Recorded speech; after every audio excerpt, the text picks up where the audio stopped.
You ever stop and think about how your computer actually finds your printer on your home network, or how your phone just knows where to send data to get to the internet? I mean, it all feels so automatic, right? But underneath it all, there's this really simple but absolutely critical protocol making everything happen. Today, we're going to pull back that curtain. We're talking about ARP, the true unsung hero of your local network. Okay, so let's just get right into it. This is a question that seems almost too basic, but believe me, the answer is the secret language of how all networks operate. When you want to send a file to another computer, how does your machine pinpoint its exact location when there are all these other devices around? Well, the whole problem starts right here with what I like to call the two-address dilemma. See, every single device on your network, your laptop, your phone, even your smart fridge, is juggling two completely different identities at the same time. On one side, you've got the IP address. You can think of this as a logical, kind of temporary address. It's assigned to your device to identify it on the network, sort of like a mailing address. But then you've got the MAC address. Now, this is a permanent physical address that is literally burned into the network hardware. It's like the device's own unique fingerprint. It never changes. And here is the absolute crux of the issue. Your computer might know it needs to talk to IP address 192.168.1.50, but the network switches, the things that actually move the data around, they only care about that physical MAC address. There's a huge gap, a missing link.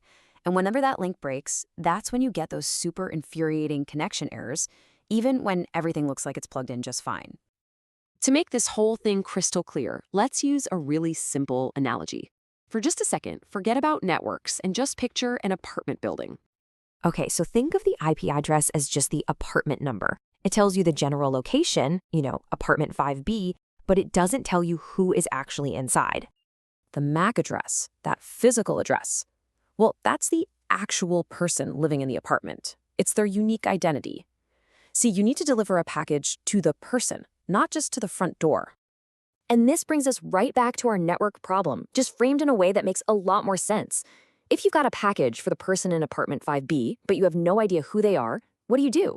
You can't just leave it in the hallway, right? You've got to find that specific person. And this is exactly where our hero, ARP, finally steps in. You can think of ARP as the building manager or that friendly neighbor. It's the protocol that solves this whole puzzle for us. So what is it? Formally, ARP stands for Address Resolution Protocol, and its job is, well, it's beautifully simple. It's the official translator that connects the logical IP address to the physical MAC address. It's the thing that fills in that missing piece of information. So how does it pull this off? It basically stands in the hallway of the network and just shouts. It sends out a broadcast message to every single device on the network, asking, hey, who out there has IP address 192.168.1.50? I need your MAC address. And then the one device that actually has that IP, it raises its hand and replies, yo, that's me. Here's my MAC address. And just like that, problem solved. Now, here's where it gets really interesting. Where does ARP fit in the grand scheme of networking?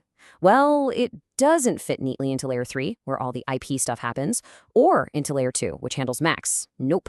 It operates right there in between, acting like a bridge. It's why some network pros kind of lovingly call it a Layer 2.5 protocol. It really is that critical link between the two worlds. All right, so to really get a clear picture of this thing, let's talk about what ARP is responsible for, and, maybe just as important, what it's not. ARP is constantly working in the background. It's used anytime two local devices need to talk to each other. And here's a big one. It's how your computer finds your router, your gateway to the entire internet. Without ARP, you'd be totally stuck offline. It even helps out when a device first joins the network, just to make sure nobody else is using its IP address. It's what prevents those mysterious IP conflict errors. And this slide really nails down its boundaries. ARP is a local specialist. It only works inside your local network. It cannot cross a router to find a MAC address on the other side of the world. It also doesn't route packets. That's a job for, well, a router. And one more thing, it's an IPv4 only protocol. The newer IPv6 uses a much more advanced system called neighbor discovery to do a similar job. So we've seen the what and the how, but let's really hammer home why this super simple protocol is so incredibly important. Why do we keep calling it the unsung hero? Just try to imagine a world without ARP for a second. It would be pure chaos. I'm talking complete network paralysis. Data packets would have IP addresses, sure, but devices wouldn't be able to build the actual frames needed to send them anywhere. Your network switch? Clueless. Your computer couldn't find the router to get online. Nothing on your local network could communicate with anything else. It would just be total silence. And that brings us to this quote, which is just the perfect summary. ARP isn't complex, it isn't flashy, it does one simple job. But it does it so well that the entire foundation of local networking, everything we do from our homes and our offices, it all rests on its shoulders. So at the end of the day, remember this. ARP is that essential translator that turns a where, the IP address, into a who, the MAC address, making all our local chats possible. And now that you really get its vital role, maybe you're getting curious about the nitty-gritty. Like, how did those requests and replies actually work, step by step? Well, that's a great question to explore next.